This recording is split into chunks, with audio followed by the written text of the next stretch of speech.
이번에 먼저 전해드릴 소식은 국힘 추경호 원내대표 헛소리에 민주당 박찬대 원내대표의 반박 내용으로 시작하겠습니다.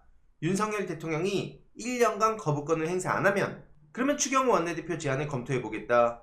이런 입장을 전한 건데요. 어제 추경호 원내대표가 이런 말 하지 않았습니까? 법사위 운영일을 1년씩 나눠 먹자. 이런 택도 없는 헛소리를 했다가 오히려 망신만 당했고요. 협상안을 내놓으라고 했더니 협잡하자고 하면 되겠냐? 이게 박찬대 원내대표의 입장입니다. 그러면서 세 가지를 제안하는데요. 먼저 윤석열 대통령이 거부권 행사 안 하면 그럼 한번 생각해보겠다 이거고요. 그리고 두 번째로 국민의힘은 일하는 국회를 위해 국회 운영에 적극 협조해라. 그리고 마지막으로 세 번째는 부당한 침해에 대해서 국민의힘도 적극 항의하고 맞서라. 그런데 국민의힘이 윤석열 대통령한테 찍소리라도 낼 수 있겠습니까? 한마디로 이 세 가지는 국민의힘이 절대 받을 수 없는 안인 거죠. 그걸 알고 박찬대 원내대표도 이렇게 팩폭을 날린 건데요. 이게 그냥 떼쓰기가 아니지 않습니까? 원래 상식적인 국회라면 당연히 정당을 떠나서 지켜줬어야 될 룰입니다.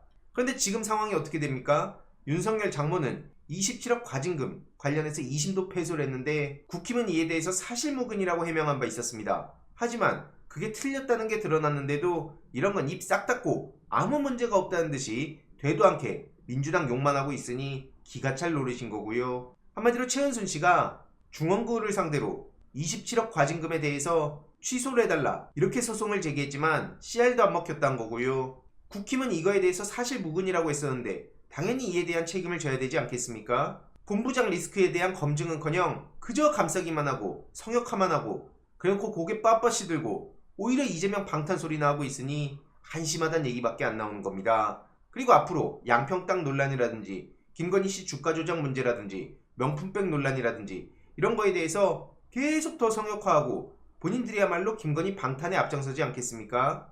참고로 지금 도이치 재판 때에 김건희 동일 혐의가 세워졌다고 하는데요. 기소에도 힘이 붙는다는 겁니다. 주가 조작 항소심에서 검찰이 전주의 주가 조작 방조 혐의를 추가했다는 건데요. 재판부에 공소장 변경을 요청했다는 거죠. 그래서 부탁을 받아서 주식을 매도하지 않은 행위, 이것도 법 위반으로 판단해달라는 거고요. 이러면 당연히 주가 방어용 주문이 확인된 김건희 씨도 방조 혐의가 적용돼서 기소를 당할 수 있다는 겁니다. 김건희 씨 계좌가 시세 조종에 활용된 사실은 이미 1심 재판에서도 인정된 바 있고요. 김건희 씨랑 최은순 씨랑 23억 원가량의 이익을 봤는데 이런 문제가 아무렇지도 않다고요? 그래놓고 국힘은 계속 떠들고 다니는 거 보면 제 손발이 다 오그라들 지경입니다. 아니 정도껏 해야죠. 아무리 진영 논리로 돌아간다고 하더라도 이건 해도 너무한 거 아닙니까? 국민 59.2%가 김건희 씨의 명품백 사건을 종결한 권익위의 주장에도 동의 안 한다. 10명 중 6명이 동의할 수 없다는 얘기고요. 30%, 그 마의 30%는 뭘 하든 그냥 김건희 씨가 괜찮다. 이런 반응을 보이고 있는데 참고로 이거는 사안마다 지금 많이 무너지고 있는 상황이기도 합니다. 그런 점에서 국힘이 비상이란 건데요. 이걸 물타기 하겠답시고 법세련 출신 이종배 씨가 계속 나서서 되도 않는 어그로를 끄는데 이걸 또 기자들은 있는 그대로 받아주는 건 또 뭡니까? 아무런 증거를 제시하지 못하고 있다고 하는데 아니 그동안 문재인 전 대통령이 SNS에 올린 거나 지금 민주당 정치인들이 반박한 거 이런 건 안 봅니까? 그냥 못 본 척 하는 겁니까? 아니면 그냥 글을 못 읽는 겁니까? 그러면서 아무튼 김건희 씨 수사에 비해서 지지부진하다고 하는데 김건희 씨 문제 안 보입니까 지금? 김정숙 여사가 그래서 누구처럼 땅을 갑자기 꺾었습니까? 되도 않는 주가 조작을 했습니까? 대놓고 명품백을 받았습니까?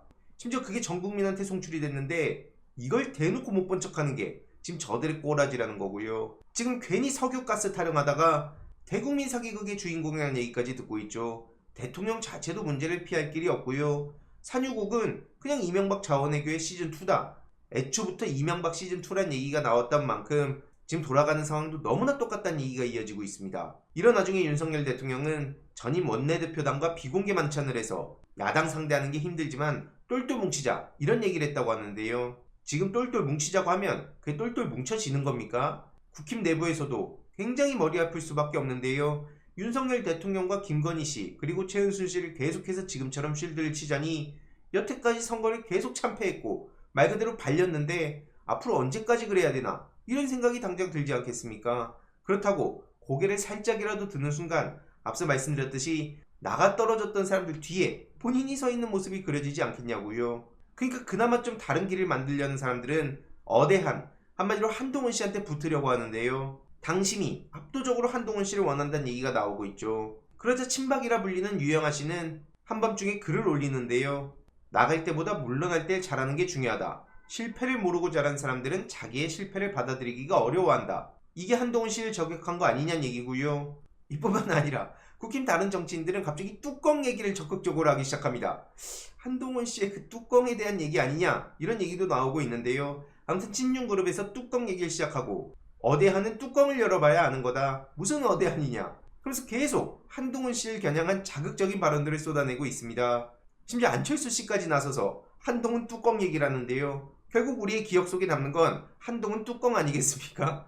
이게 제가 하자는 게 아니고 실제로 국힘 정치인들, 그것도 친윤그룹에서 대놓고 한동훈 뚜껑 워딩을 쓰고 있습니다. 이게 어떤 식으로 퍼질지는 본인들이 가장 잘 알 텐데도 불구하고 대놓고 한동훈 씨를 조롱하고 자극하는 거 아닌가 싶은데요. 어쨌든 이철규 의원도 친윤 중에 친윤이라고 불리고 있는데 한동훈 뚜껑 얘기를 하고 있는 거고요. 게다가 한동훈 측근 좌파 논쟁까지 벌어졌습니다. 지금 돌아가는 꼴을 보면 정말 웃긴데요. 앞서 말씀드린 이철규 의원이 이와 관련한 논쟁에 불을 붙였습니다. 한마디로 한동훈 씨와 가까운 김경률, 진중권 이들 좌파 아니냐 그러면서 문제제기라고 나선 건데요. 김경률 씨 같은 경우에는 마리 앙뚜아네트 얘기를 해서 김건희 씨와 그 지지자들한테 엄청난 비판을 받지 않았습니까? 그리고 진중권 씨는 친윤 스피커라는 비판을 진작부터 받아왔었는데 저 안에서도 자기들끼리 지지고 볶고하는 거 보면 정말 아휴.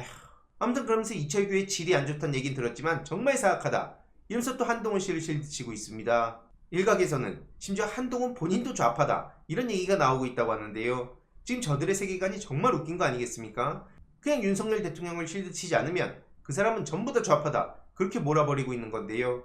애초부터 유승민 전 의원도 좌파 소리를 들었었고 민주당 뿌락치 소리를 들었었는데 더 웃긴 건 태극기 유튜버들 중에 일부는 아예 윤석열 대통령도 좌파로 만들고 있다는 겁니다. 그럼 온 세상이 그냥 다 좌파란 얘기 아니겠습니까? 무슨 저들의 세계관을 보면 이건 막장도 이런 막장이 없다는 생각이 드는데요. 아무튼 한동훈 씨는 23일 국회에서 출마 선언하는 걸 유력 검토하고 있다고 하죠. 그러면서 박근혜 씨나 문재인 전 대통령이 당선됐던 명당에 캠프를 차렸다고 하는데요. 무슨 김기현 씨의 캠프도 들어선 바 있는 대산빌딩 4층에 자리를 마련했다고 합니다. 애초에 이런 발상 자체가 코미디라고 보는데요. 어쨌든 한동훈 씨가 당대표로 나오면 민주당 사람들과 민주당원들이 왜 이렇게 환영을 하겠습니까? 되도 않는 2조 심판 타령하고 까치발이나 들고 공중부양하고 셀카 하나 찍으면서 자기 후보들을 옆으로 밀어버리고 아주 해괴한 모습들은 다 보였기 때문입니다. 그 사이에 한동훈 씨의 변한 모습이 단 하나라도 있습니까? 그래서 대항마로 앞세우는 게 지금 나경원 씨란 얘기가 나오고 있는데요. 육선 조경태 씨가 좌장을 맡는다는 단독 보도도 나오고 원내 다수 의원들이 나경원 씨한테 출마 결심을 굳히라고 요구했다고 합니다. 그래서 결국 한동훈을 막는 교집합에서 나경원 씨와 친윤그룹이 만나고 있다. 이런 얘기가 나오면서 윤석열이 나경원 미는 거 아니냐 이런 얘기도 나오고 있다고 하는데요. 반 한동훈 연대로 똘똘 뭉친다는 얘기입니다. 나경원 씨는 이러한 친윤계 지원설에 반박을 하고 나섰는데요. 오직 자기는 친국민, 친대한민국이다 이런 얘기를 하고 있습니다. 그런데 이 말을 또 고지고대로 믿는 사람들이 어디 있겠습니까? 일본군 위안부 협의는 외교적으로 잘한 협상이다. 이게 박근혜 씨 때 난리가 났었던 일인데 이걸 대놓고 잘한 협상이라고 포장을 해서 난리가 난 바 있었고요. 반민특위로 인해서 국민들이 분열했다는 얘기를 한국인이 입 밖으로 꺼낸다는 것 자체가 코미디입니다. 그러더니 아베 중심의 자민당 우위체제 구축 간다면은 왜 가는 겁니까 도대체? 이래놓고 친대한민국 타령하는 것 자체가 코미디 중에 코미디라는 거고요. 그래서 이번 내용도 요약해보자면 일단 한동훈 씨 주변 사람들 뿐만 아니라 한동훈 씨 본인도 좌파로 몰린다는 것 자체가 아주 코미디스러운 세계관이란 말씀을 드리고 싶습니다. 그리고 박찬대 원내대표는 추경호 원내대표의 헛소리에 대놓고 받아들일 수 없는 안으로 반박에 나섰는데요.